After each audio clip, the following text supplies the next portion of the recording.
Hello everyone, and welcome to the ExamplePack Academy. I'm Teh, and I'll be your instructor for the next few videos. The whole point of this video series is to teach you everything you need to know to create your own marker pack for Guild Wars 2.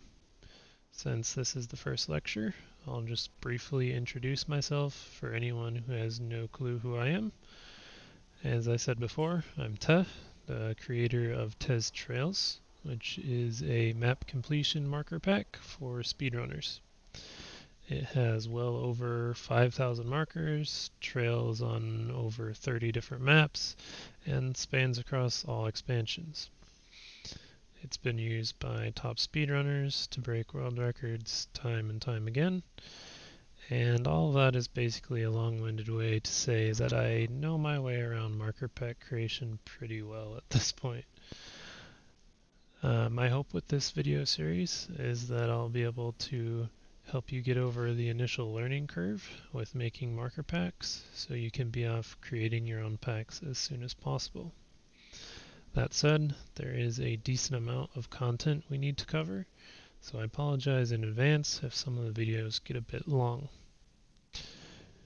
In this first video in particular, we will cover everything you need to get your pack up and running so you can start working in Taco. We'll cover what makes up a marker pack, how to create a base XML, what marker categories are, how to use your base pack with Taco, and a couple other things. As per normal, with all of these videos, links to everything I use will be included in the description, as well as a link to my example marker pack repo, where you can find the example XML and a written form of these videos.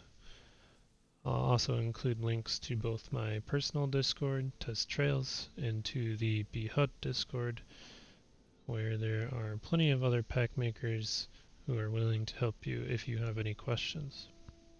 With all that out of the way, let's get started.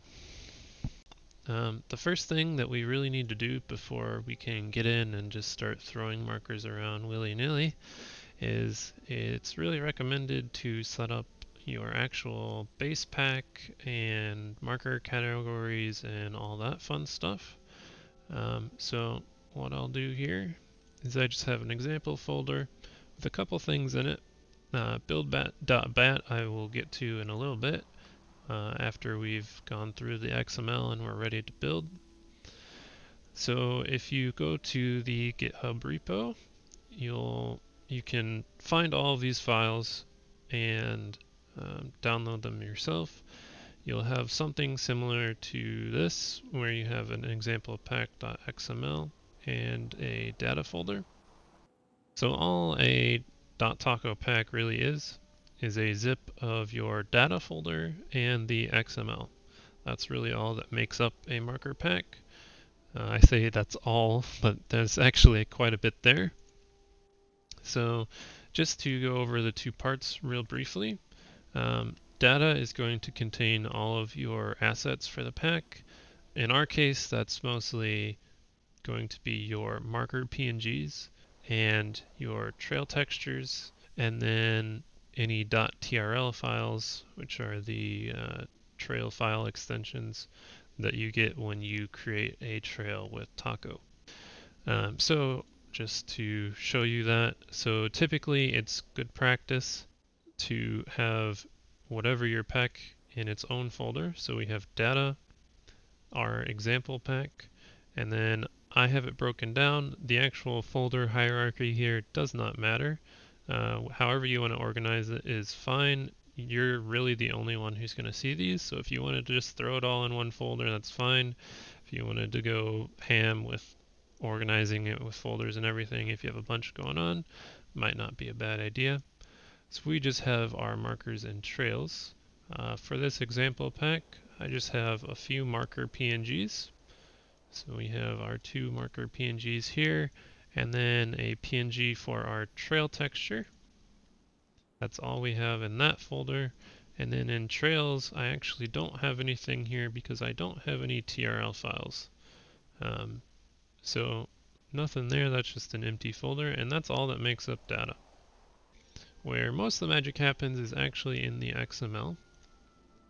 Now if you open up the XML that I've provided for you, it's going to look something like this, and try not to get too overwhelmed. It is a lot of text, but most of this here you can get rid of once you've read through it one time, or maybe you don't even need to read it if you're watching the video. It's just here to be informational for you and to allow you to kind of understand what's going on. So as I say here, feel free to modify this file however you want and customize it to make it your own. That's what I made this file for, is so that you don't have to do it from scratch. It's important to note with XML, comments can be added by using these symbols.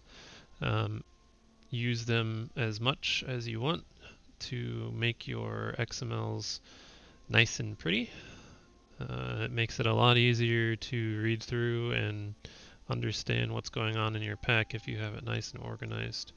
And then here's just kind of an example of what you can do to try and keep things organized. So just have, you can have different headers, whatever.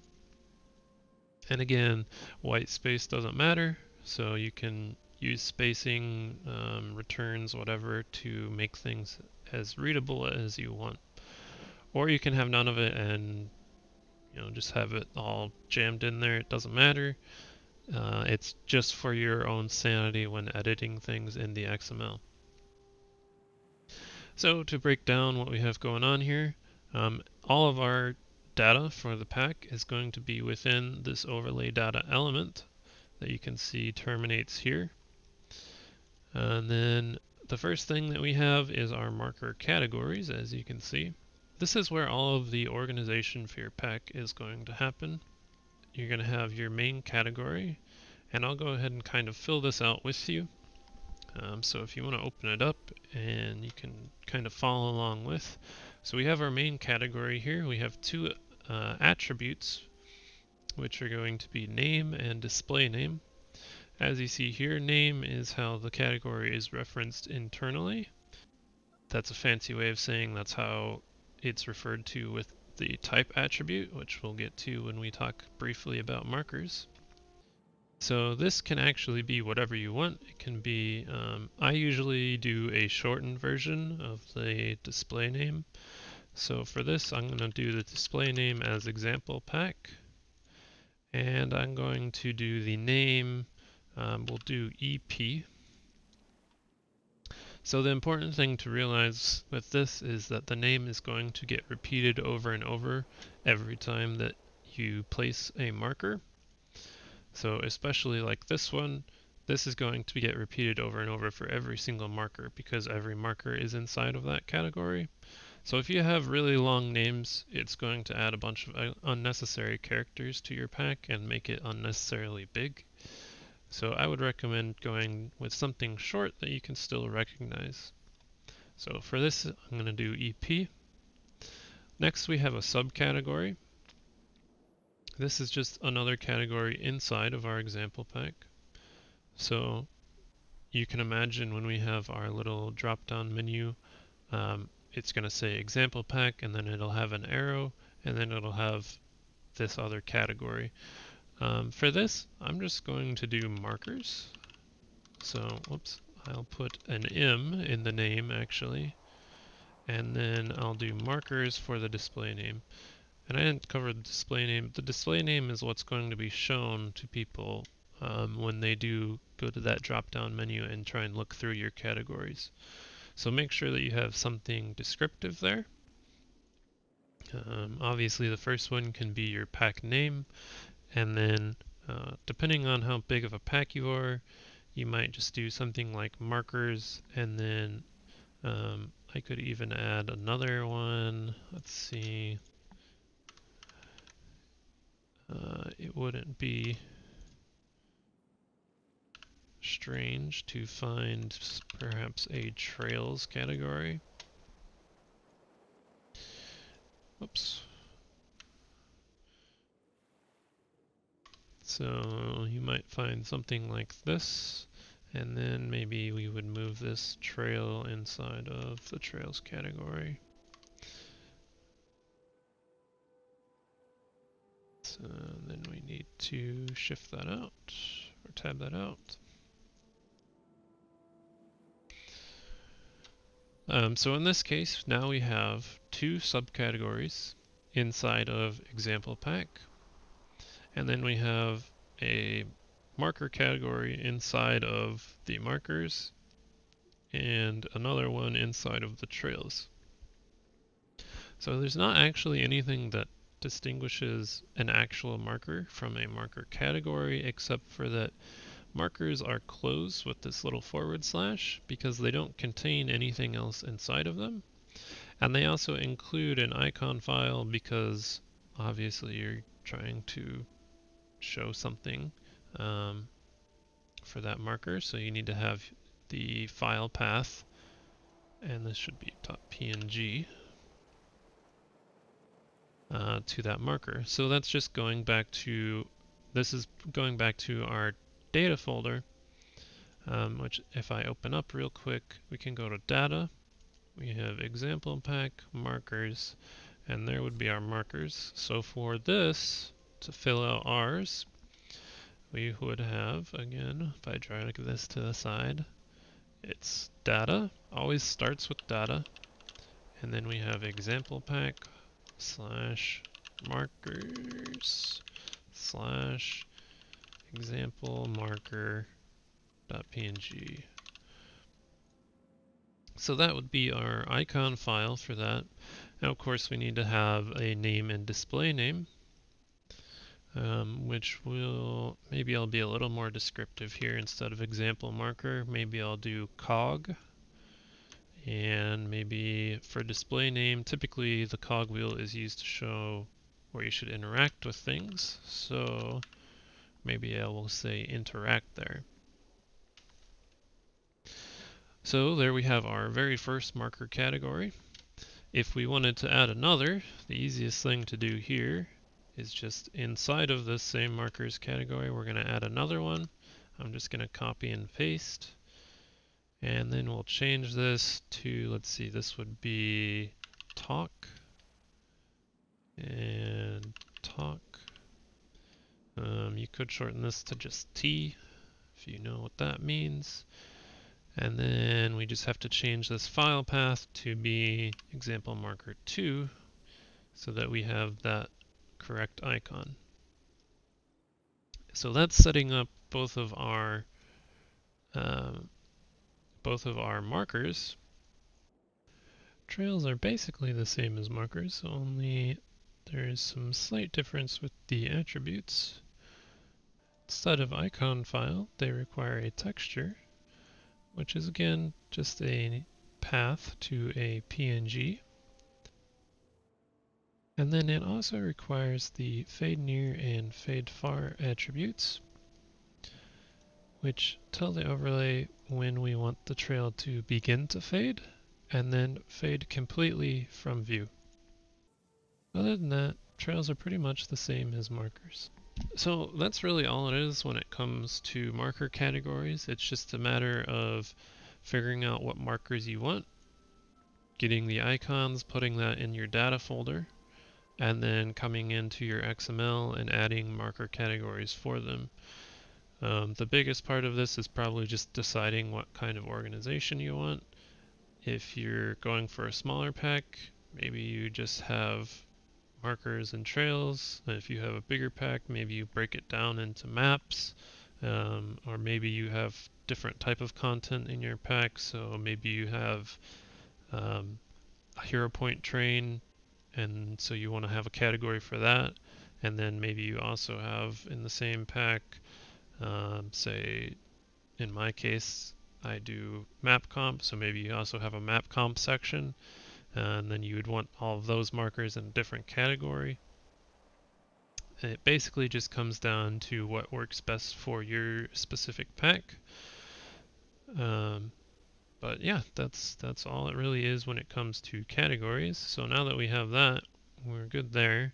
And then just to briefly touch on this, I will get more into this on the markers video and exporting markers and trails, but down here underneath our marker category, we also have this POIs, which is where all of your markers and trails are going to end up.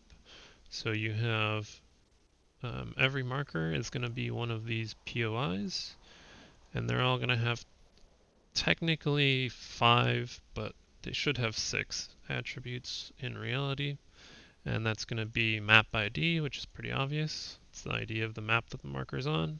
It's going to have X, Y, and Z position, which again is pretty obvious. Those are our X, Y, Z coordinates. Type I'll come back to last. GUID is our unique identifier that tracks the specific marker that we're talking about for different behaviors.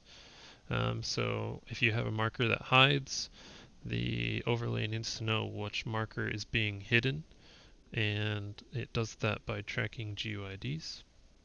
Going back to type, this is where the marker categories come in, where that name and how I was talking about how it's referenced internally. So for example, if this was a marker that was that was type cog, it would be referenced as let's see, we are EP, and then dot is telling us it's inside of that, dot M for markers, and dot cog.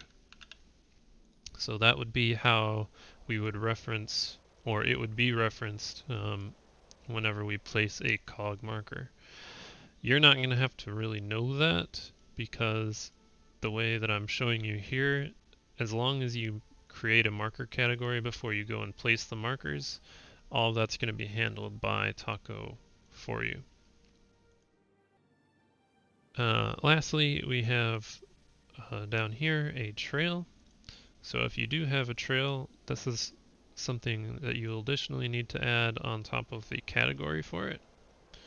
So you'll have a trail element with a type, which again, the type here would be EP.t.t1.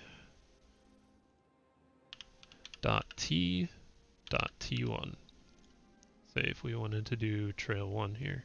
So again, EP, T, and then inside of T is T1.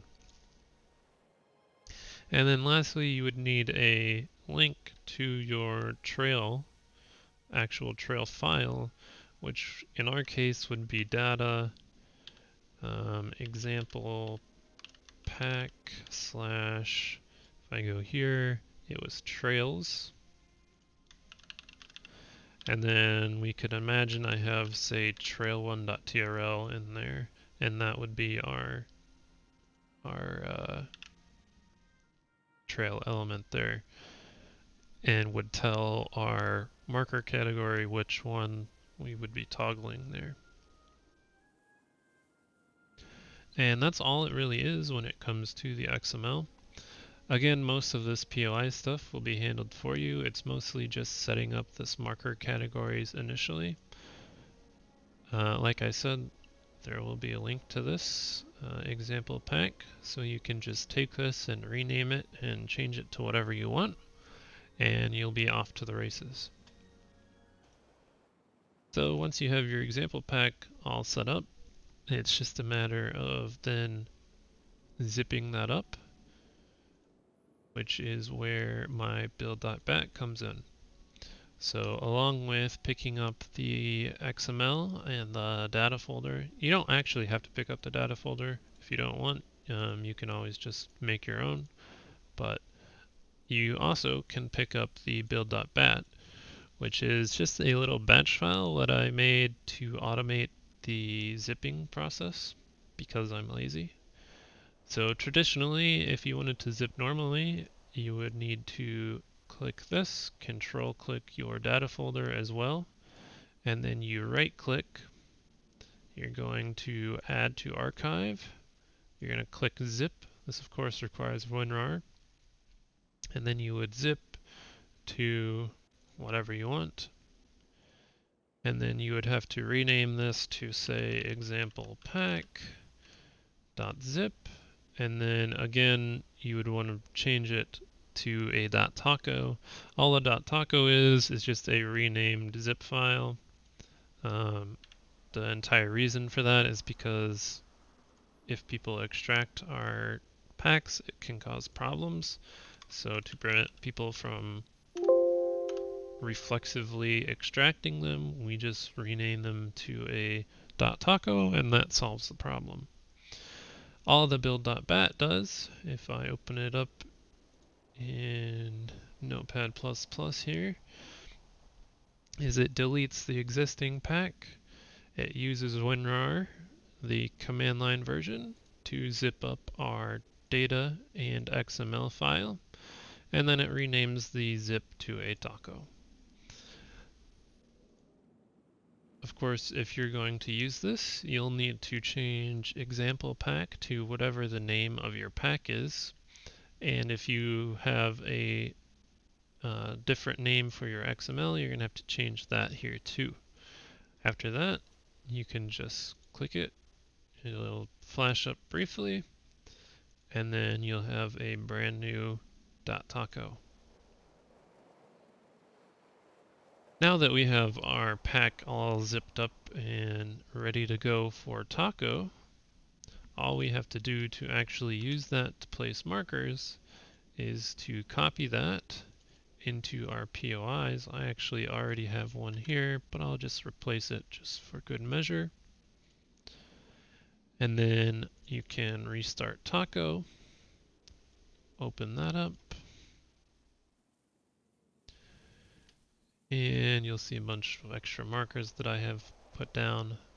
But you should see right here, if you go to the tactical markers, we have our example pack, and just like we had set up, we have markers, and we have our example marker 2. Again, you can then, if you want to actually use that to place down markers, you need to go down here. You're going to have to, if you haven't already, you have to open up your marker editor. You're going to go to taco settings. You'll probably have to click this window edit mode. That's going to allow you to drag and resize the window. I would make it about this big. And then you can go and set up keybinds. So you're going to at least need to go down here into taco settings, rebind keys, and you're going to at least need to set up this add new marker and remove marker. I also do recommend, if you're doing a lot of marker placing, to go into the marker editor, rebind keys, and then right here you can add a couple more to the default category 2, 3, 4, and 5. And then additionally, if you want, you can bind delete selected marker, and also this undo last edit is handy for when you're dragging markers around. If you accidentally drag a marker and you want to just undo whatever you did, that's useful. And also this copy selected marker with a small offset is also useful for if you're placing multiple markers in the same area. So if you are doing a lot of marker editing, definitely recommend going in here and adding even a couple more keybinds going. But at the very least, you need to go into the taco settings and bind add new marker and remove marker. So then you can go and select whatever marker type you want for each button. If I select cog and then talk, I have those two set up. And now when I press those keybinds, we hit our markers just like you would expect. And now you're off to the races. It's just a matter of going through and placing all the markers that you want and recording trails, all of which I will cover in separate videos. So, thanks for watching. I hope this video was helpful to you. If you have any questions, feel free to leave a comment or join any of the Discords and ask there. Well, there's a whole community of us that is more than happy to help you if you have any problems along the way. That's all for this video. Signing off.